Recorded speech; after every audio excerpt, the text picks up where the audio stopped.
Eh bien bonjour à tous les amis, c'est Bamio, bienvenue dans cette nouvelle vidéo. Aujourd'hui il fait beau, il fait chaud. Et aujourd'hui surtout c'est les 2 ans de ma voiture, que j'ai ma voiture. Donc je me suis dit, ça, plutôt que de refaire une présentation, parce que c'est vrai que le format a un peu évolué depuis la dernière fois, je me suis dit que plutôt que de refaire une présentation de ma propre voiture, vous donner mon ressenti après 2 ans, voilà. Je vous montre un peu ma voiture, comment elle est belle, je kiffe ma caisse, honnêtement, j'ai pas honte de le dire, j'adore ma voiture. Et dites-moi d'ailleurs ce que vous en pensez dans les commentaires. Donc aujourd'hui ça fait 2 ans que j'ai cette voiture, que je roule avec. Il m'est arrivé 2-3 trucs, 2-3 péripéties, je vous en parlerai tout au long de cette vidéo. Il m'est quand même arrivé 2-3 bricoles avec cette voiture. Et surtout je vais vous donner mon ressenti, peut-être les choses que j'aurais aimé avoir en option, ou le modèle, une motorisation particulière, les défauts aussi de ce véhicule, parce que c'est vrai qu'au bout de 2 ans on commence à voir un peu tous les gros défauts de cette voiture, et alors on a quelques-uns quand même, hein, on va pas se mentir.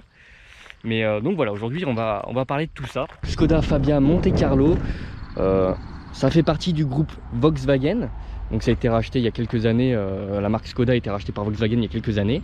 Et honnêtement ils ont très grandement amélioré la voiture. Parce qu'il faut savoir que Skoda, à la base c'est une marque de République tchèque. Mais aujourd'hui donc c'est plus un véhicule allemand en réalité.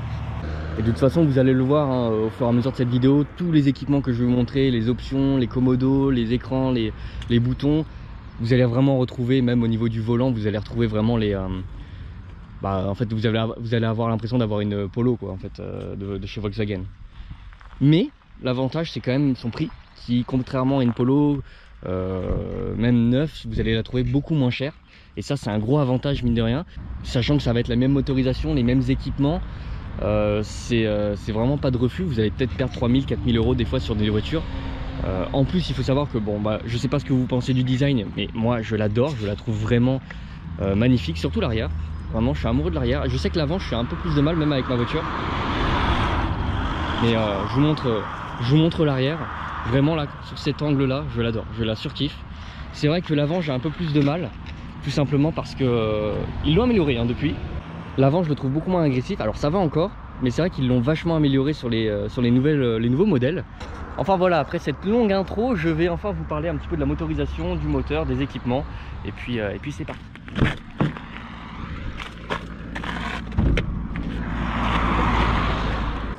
Donc on est sur un moteur de 95 chevaux, 1 litre, TSI, donc il y a un turbo.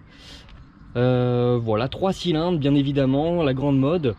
Ça fait un bruit de diesel et je vous avoue quand on est bas dans les tours. Par contre dès qu'on monte un peu dans les tours, c'est vrai que ça ronronne plutôt bien. C'est une essence, de toute façon vous l'avez compris. Donc voilà, pas grand chose d'autre à dire sur le moteur. Ceci dit, il y a exactement la même version de Fabia avec un moteur 1 litre 110 chevaux cette fois, pareil TSI hein. Et en fait ce modèle là, ce moteur ici, c'est le même, c'est juste qu'il a été bridé, voilà, à 95 chevaux. Boîte manuelle 5 vitesses, je vais y revenir un petit peu après. Enfin voilà en tout cas pour les options, voilà un petit peu pour le moteur. Version Monte Carlo, c'est les versions sportives. Ça veut pas dire que c'est un moteur qui va, que c'est une voiture qui va vraiment accélérer fort, etc. C'est juste la finition, c'est à dire qu'en fait on va avoir les petites lignes, on va avoir les jantes alu, on va avoir la petite lame exactement. On va avoir 2-3 finitions, notamment le béquet à l'arrière, diffuseur. Enfin voilà, il y a 2-3 petites finitions en plus, et notamment ce sigle là, Monte Carlo. Donc voilà pour l'extérieur. Je vais rentrer à l'intérieur, je vais vous parler un petit peu des options. Donc d'ailleurs des jantes 17 pouces, hein, c'est en option, donc je préfère en parler. L'intérieur, donc qu'est-ce que ça change la finition Monte Carlo? On a le méplat que j'adore vraiment, honnêtement je le kiffe ce méplat. Le volant est exceptionnel, réellement je l'adore, c'est un volant qu'on prend bien en main. Pour vous parler un petit peu de mon ressenti de conduite, ça je le ferai un peu plus dans le détail après, mais honnêtement je suis très surpris de cette voiture. Elle est très très bien, elle tient bien la route, elle a une bonne prise en main, et à conduire c'est un vrai régal, c'est un petit bonheur. Voilà, je vous montre un petit peu l'intérieur, mais c'est vraiment sympa. Alors après 2 ans, qu'est-ce que j'en pense de cet intérieur? Donc bien sûr on a tout ce qui est équipé, on a le régulateur de vitesse, pas adaptatif, normal. On a le GPS, on a Android Auto, Apple CarPlay, MirrorLink, on a la clim bien évidemment. Voilà, donc mode manuel. On a plein de petits rangements, on a une boîte à gants, on a un rangement ici aussi. Enfin, on a beaucoup de choses. L'intérieur est très classe. Je sais pas si vous pouvez voir. En plus, alors j'ai pas de toit panoramique. C'est vrai que ça c'est un petit regret. J'aurais aimé avoir le toit panoramique, mais finalement je l'ai pas. Et ça c'est un gros regret. Voilà, après 2 ans, le toit panoramique mettre légèrement plus cher pour avoir un peu plus de lumière et que ce soit un peu plus stylé. J'avoue que ça aurait été pas mal. Après, ceci dit, on a le ciel de toit qui est blanc et ça assombrit pas trop la voiture. Donc ça va, je suis chanceux là-dessus. Qu'est-ce qui ne va pas du coup au bout de 2 ans? Les plus gros défauts pour moi, c'est la boîte manuelle 5 vitesses. Alors il faut savoir que sur l'autoroute ça va, ça consomme pas tellement. Avec un réservoir de 45 litres, je peux faire entre 600 et 700 km en fonction du carburant que je mets. Donc c'est pas rien, ça avance quand même pas mal. Ceci dit, une boîte manuelle 5 vitesses, je sais que s'il y en avait, parce que quand je suis à 130 km/h au régulateur, la vitesse est à 3000 tours minute. Donc ça veut dire que ça consomme pas mal. Je sais que ça pourrait être plus bas, même 2000 tours minute, ça serait pas mal, ou 2100 à la limite, en mettant une 6e vitesse. Et ce qui est dommage, c'est que ça c'est un modèle de 2018. Et sur les modèles de 2017, il y avait la 6e vitesse justement. Donc ça c'est un gros défaut que je regrette un petit peu. Et surtout, je pense que j'aurais préféré avoir une boîte automatique. Parce que la boîte manuelle, alors elle est sympa, mais elle est longue à la reprise. Et je sais que pour ceux, quand on est sur ce genre de petite route, ou en ville, ou dans des bouchons, on change souvent de rapport. Et c'est vraiment insupportable de devoir changer de vitesse. Et surtout, le temps de reprise. C'est pas changer les vitesses, parce que c'est agréable, c'est sympa, on aime passer les vitesses. Mais c'est juste le temps de reprise est un peu long, le temps que le turbo se réenclenche. Et ça, c'est chiant. Mais ça, je vais vous montrer lors de la conduite. Voilà, donc ça, c'est le premier gros défaut. Bien évidemment, j'aurais aimé un écran plus grand, mais ça arrivait dans les versions d'après. Notamment dans la version 2021 qui va arriver, il y a un écran tablette sympa. Les compteurs digitaux, j'aurais bien aimé. C'est pareil, ça arrive dans la 2021. Je pense qu'après coup, j'aurais vraiment préféré en fait avoir la version 110 chevaux. Parce que 95 c'est très bien, mais en fait je sens que je suis bridé. Alors je sais que je pourrais la reprogrammer et arriver à une voiture qui fait dans les 130 chevaux à peu près. Donc ça serait pas mal. Mais j'aime pas toucher à ça en fait. Honnêtement, j'ai envie de les garder stock pour ne pas niquer la fiabilité. Alors je sais que même à un stage 1 ça change pas grand chose, mais je veux pas niquer la fiabilité. Du coup voilà. Petite chose aussi différente que j'ai découvert. Et oui, je découvre encore des choses 2 ans après. Attendez, j'allume juste que je suis en train de crever de chaud. Oh, merci de l'air. Juste, je vous montre, j'ai les rétro-chauffants. Et ça, quand j'ai acheté la voiture, je ne savais pas. Donc en fait, pour mettre les rétro-chauffants, il suffit de faire ça. Et là, ça va chauffer. Et je ne savais pas, j'ai découvert ça il y a quelques mois, donc c'est plutôt marrant. On a le start and stop que je laisse, moi je retire jamais régulièrement. À part si je dois sortir de la voiture, parce que sinon ça coupe le moteur, faut tout réallumer, c'est un peu chiant. Mais voilà, on a les sièges également. Les sièges baquets, donc c'est très sympa, ils sont super beaux. C'est des blocs par contre, donc ceux qui sont à l'arrière, c'est vrai qu'ils peuvent être un peu malades parce qu'ils n'ont pas trop de visibilité sur devant, donc ça peut, il n'y a pas de l'appui-tête, c'est ça que je veux dire. Il y aurait eu un trou ici, ça aurait été différent, mais là il n'y en a pas, et du coup ça gêne un petit peu la visibilité. Donc ceux qui sont malades à l'arrière des voitures, dans celle-là, il y a des chances que vous le soyez aussi. Mais en tout cas voilà un petit peu pour l'intérieur. Je pense que je vais conduire un petit peu et je vais vous donner mon ressenti sur la conduite après 2 ans directement. Bon écoutez, c'est parti, je vais rouler un petit peu, je vais vous donner mon ressenti sur la conduite. Bon, je la connais hein, la conduite, mais je pense que ça peut être pas mal.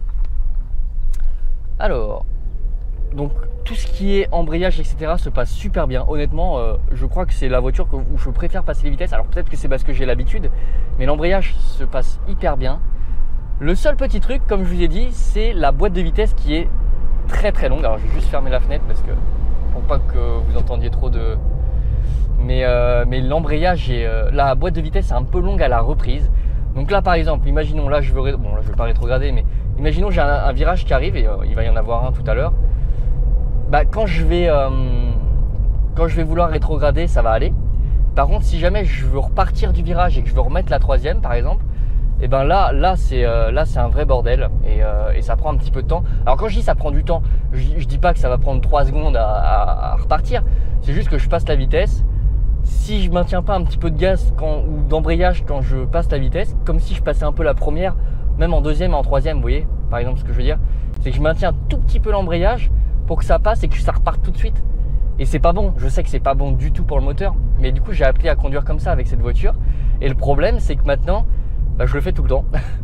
on va aller tout droit, de toute façon parce que à droite c'est la terre. et j'ai pas un 4x4. Par contre on va aller à droite, tiens, j'ai envie. C'est une impasse, super, allez c'est parti. C'est pas grave, on kiffe les impasses. D'ailleurs là, là on monte vachement, mais ça permet de vous rendre compte un petit peu de la...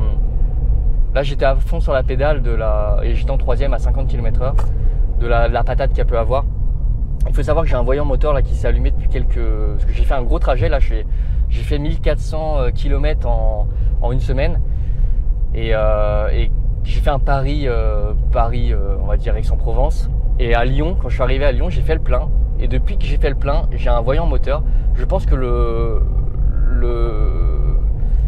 la qualité du carburant est pas terrible, et du coup ça m'a complètement niqué un peu mon filtre à carburant peut-être, ou un truc comme ça, et j'ai ce voyant à la con qui apparaît. C'est un peu relou, voilà, on va pas se mentir, mais elle roule quand même pépère, hein. C'est-à-dire que j'ai fait 600 km, enfin même plus, 800 km depuis avec, et aucun problème. Par contre, je sais pas où je vais là, mais où c'est que je me suis mis? Je vais faire demi-tour ici, tenez. Parce que vraiment je me suis mis dans une impasse comme un trou de balle, et ça, on n'aime pas.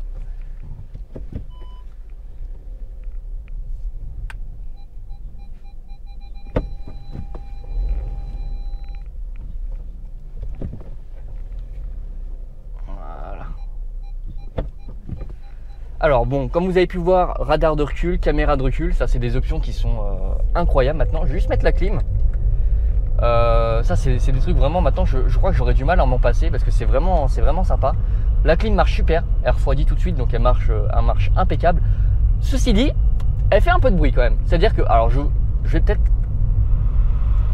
si je mets à fond, forcément vous entendez les ventilos, mais des fois, elle a tendance à siffler un peu. Et ça peut être dérangeant. Elle a un petit sifflement, mais chiant en fait. Voilà, juste chiant. Alors il faut que je le précise quand même, parce que c'est vrai que je sais que j'avais cru lire sur internet justement que c'était un défaut des Fabia, c'est que ça sifflait. Ça veut pas dire que ça marche pas, mais ça siffle. Ça peut siffler au bout d'un moment, et c'est le cas. Et la clim siffle sur la mienne, donc voilà. Il n'y a rien de chiant. Enfin, il n'y a rien de... Ça marche, mais ça peut gêner un peu. Sinon, deuxième truc qui est un peu chiant, je trouve, c'est sur l'écran. Par exemple, là, je suis en Android Auto.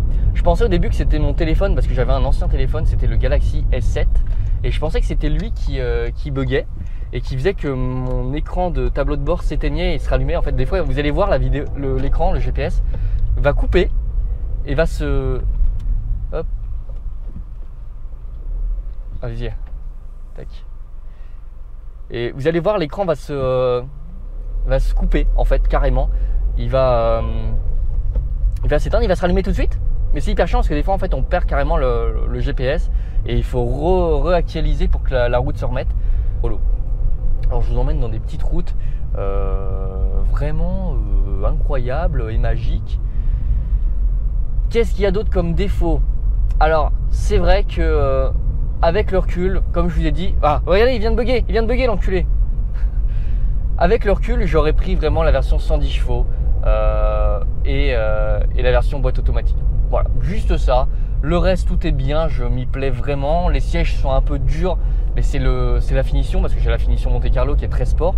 Le truc bien, c'est que les suspensions sont très fermes, tout simplement parce que c'est la version Monte Carlo. Donc les suspensions sont fermes. Merci beau gosse. Et ça c'est cool. Par contre c'est vraiment pas... Alors quelle route j'ai pris là? Mais où je vais? Oh c'est mignon par contre. C'est vrai que tu passes pas à deux, c'est un peu chiant. Hop, faut aller où là? On va où? On va à gauche. Allez c'est parti. C'est vrai que les suspensions sont très fermes, moi j'adore, il n'y a aucun souci là-dessus. Mais je sais qu'il y en a beaucoup qui privilégient le confort plus que la... Mais moi ça me rend malade d'avoir des suspensions molles, et même la direction est très ferme, et il y en a qui n'aiment pas du tout. Moi ça me déplaît pas, je vais pas vous mentir, j'adore ça, et vraiment je m'y sens bien dans cette voiture, et on peut faire de la route avec, c'est pas dérangeant. Elle a de la place dans le coffre, elle a 5 places, elle a des accoudoirs, elle a des options, elle a Android Auto, elle a un GPS intégré aussi si jamais. Ah bah d'accord, mais il n'y a que des impasses ici en fait, c'est une ville à impasses. C'est des impasses partout. Bref, de toute façon je pense que j'ai dit ce que j'avais à dire. Je vais vous finir une petite une petite accélération et on sera bon. Alors, je vous dis, je suis paumé là, je suis paumé.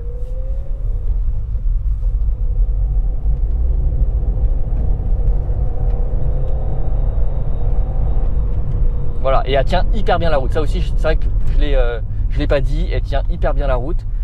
Du coup là c'est à droite j'imagine. De toute façon j'ai pas le choix en vrai. Elle tient hyper bien la route et ça c'est grave appréciable en fait. Et c'est un bonheur, c'est vrai hein. Elle a une bonne accélération en deuxième. Honnêtement là, vous vous rendez peut-être pas compte à la GoPro, c'est vrai, parce qu'avec le grand angle c'est dur de se rendre compte. Mais elle a une accélération, c'est une impasse, super, écoutez on va aller chez les personnes hein. Putain le mec il a une villa, comme David. Non mais c'est dingue par contre, c'est comment qu'on fait pour sortir d'ici là, je suis perdu. Ça y est. Pour les manœuvres elle est pas désagréable, j'ai jamais calé avec la voiture d'ailleurs aussi, c'est vrai que ça peut être un détail mais j'ai jamais calé. Est-ce que c'est la première fois que je cale? A fait un bruit, mamma mia, incroyable. Enfin voilà, j'ai dit tout ce que j'avais à dire. C'était une petite vidéo honnêtement aujourd'hui. C'était juste pour vous faire un petit avis voilà, après 2 ans de conduite. Ça me tenait à cœur vraiment. Et voilà, je vais m'arrêter là. Je vais juste arrêter la caméra ici. C'était détente, c'était tranquille. Mais c'était un vrai kiff. Et j'espère que ça vous aura plu. Moi je vous souhaite à tous et à toutes une bonne journée. Faites attention sur la route et à bientôt. N'hésitez pas d'ailleurs dans les commentaires à me dire votre avis et à vous abonner. Salut!